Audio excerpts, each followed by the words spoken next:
not be saying Rodillion or Les Combs or anything Rodillion. else. Is that the thing? I think Rodillions are those bright yellow flowers that you have to get rid of out of your yard. Mm-hmm. You know? I'm wondering how many people in chat named Dandelions. That's it. Rodillion, dandelions, tomato smiley, you know. Yeah. Oh, big slide for the leader. Look at this battle. This is awesome. This is what you get when you pull away some of those advantages of having the GT3 downforce. You get a much more raw experience as a driver. You plant your foot, and it might slide the car around a bit. Cloutier has got his mirror packed full of Lovering, and it's a mirror in more than one way. It's a car that looks exactly like his own in the rearview mirror.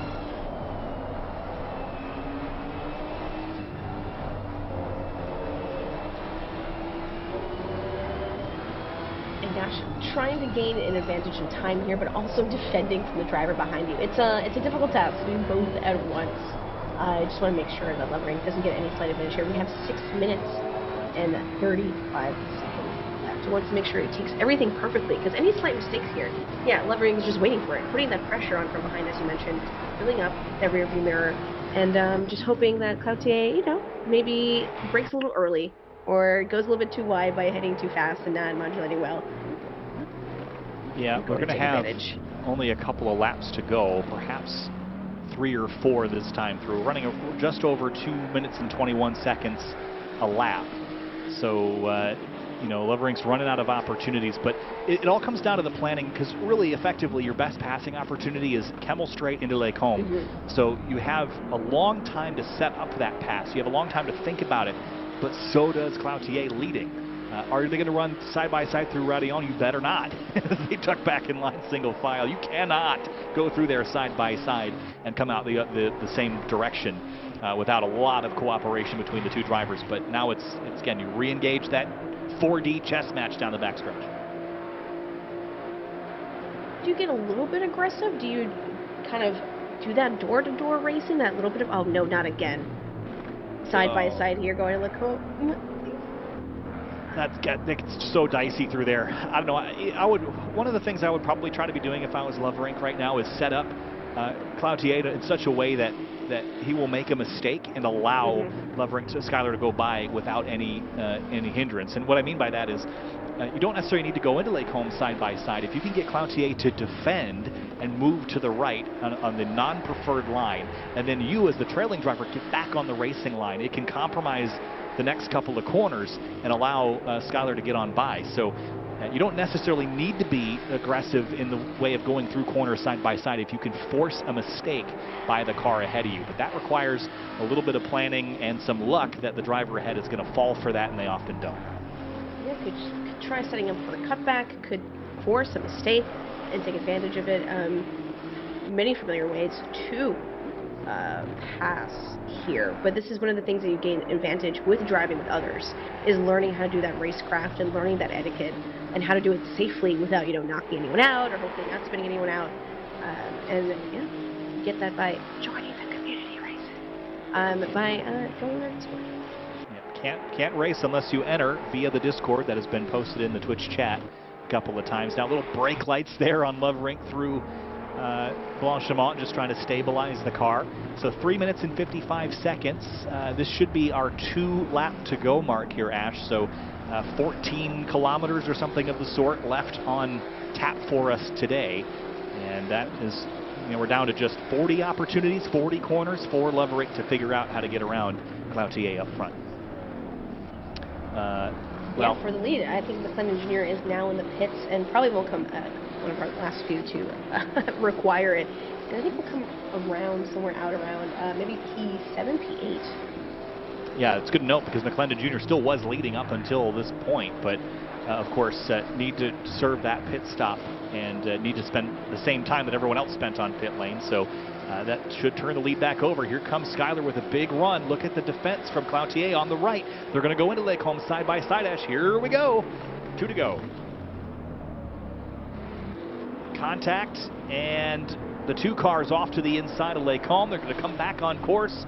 Cloutier leads, and he'll have to do it all over again. Yeah, another great save there. I'm pretty sure I saw some contact there.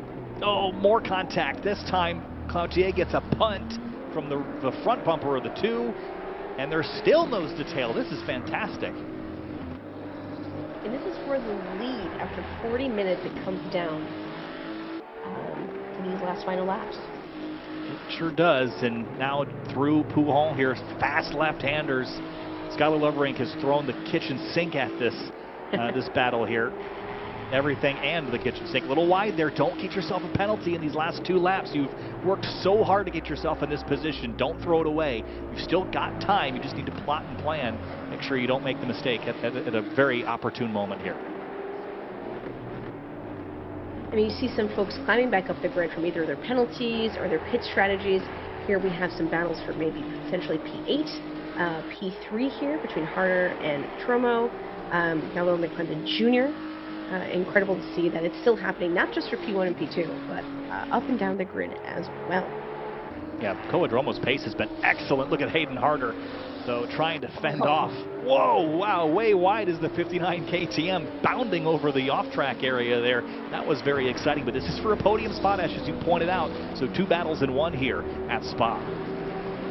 When they go wide like that, you just know they're pushing, trying to gain every advantage, keep that speed into that corner, then just couldn't make it out there and then going out wide. So it is great to see the fighting that is happening here. And so far, I mean, it's a little bit of argy-bargy, but I would say overall, I mean, pretty respectfully, because I can think of several things you could do disrespectfully to make sure you win this race.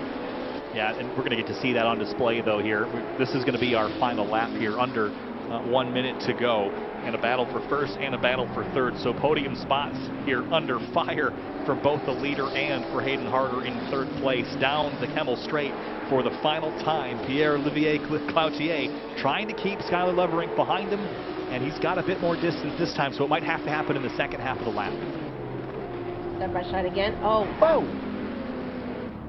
A long ways back. That was never going to work. Pulls back on track, and that was the Hail Mary there. That might have cost him. Well, he's right back up on the tailpipes to Cloutier, so maybe he'll get another shot at it there, Ash, but he almost put all of his eggs in one basket. Yeah, I definitely think Cloutier might have been a little shaken up by what just happened, or a little bit confused, and might have slowed down just a bit just to avoid any contact coming through, just in case in the corner. But yeah, still nose to tail here, fighting for the final few corners. So there's not really a great passing opportunity for the next couple of turns. I think you're going to look squarely at that last chicane, turns 19 and 20, to set up for your last real Hail Mary there. But Skylar Loverink losing ground now in this critical stage of the lap, the last half a lap here at Spa Francorchamps. This is going to get very, very tight. All the while, battle for third continues, but this is the one that's tighter, Ashes. They're going to come back around to the checkers this time and see what Skylar Loverink's got for the leader. That gap just got a little bit bigger. I wonder what happened there. Hot tires, skating around, could be a number of things, but I don't know that Skylar Loverink has enough to run down Cloutier. Oh, and for third, Harder, and Dromo still going at it. Penalties here if we're going too wide. Side by side for third here. Here comes the KTM of Dromo on driver's right, but the wrong side of the track for Blanchimont. Meanwhile, final corner, Ash, here comes Pierre-Olivier Cloutier. Yeah, I think Cloutier's got it. And there's the headlight flashing, checkered flag. Pierre-Olivier Cloutier wins at Spa Francorchamps. Loverink second, and Hayden Harder going to try to cling to third. The KTM jumps the curves, but it will be Hayden Harder in the Porsche that hangs on for a podium. That was a great battle there between those two. Those were some sends there at the end, which, I mean, you have to do what you have to do to get that podium position, but wow. That was about as tight as it can be. Here's another battle. Remember McClendon Jr., that late pit stop, who he popped right back out in front of Galvao in the 813 KTM. So this will be Maserati versus KTM in the last two corners of the racetrack again. Defensive line there from McClendon Jr. We'll see if Galvao's got anything here in turn 20. A little bit on that curve there, but seems to steer clear of anything there. Almost a drag race toward the end, but able to clench that spot there in P. Ooh, see, what is that, P7? Oh, maybe because we had some folks leaving the lobby, but able to clench that P8 there. Yeah, but there's RM Shark Food for the American Sim Racing car. And here comes the number 3 back up onto the front straightaway here. Max Baum. And what a battle we had there, Ash. That was awesome stuff there for the front. Between those two Maseratis, they gave it everything they had, bouncing off each other a couple of times. But Skylar Loverink, he threw just every trick he had under his sleeve at the leader there, just wasn't able to get it done.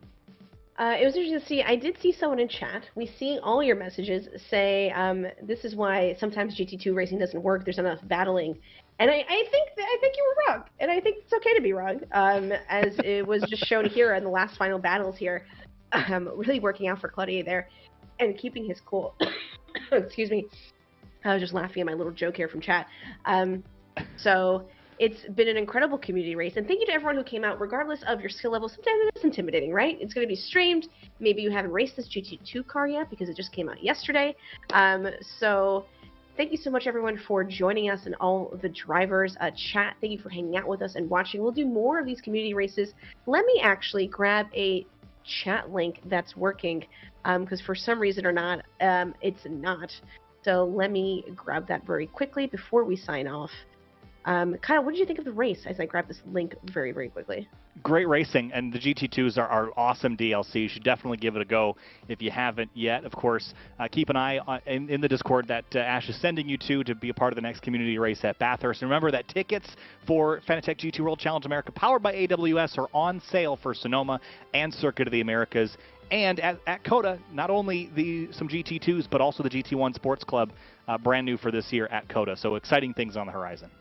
Yeah, so join that Discord link that I just dropped in the chat. We'll have more community races. The next one's going to be at Bathurst, around the real IRL Bathurst race. Otherwise, chat, thank you so much for hanging out. We hope to see you either at a race in person IRL or here during our watch-alongs, which you can find here on the Twitch and YouTube for our real races in the SRO Motorsports group. Signing off, I'm Ash Vandelay. And I'm Kyle Heyer. We'll see you next time. Bye, everyone.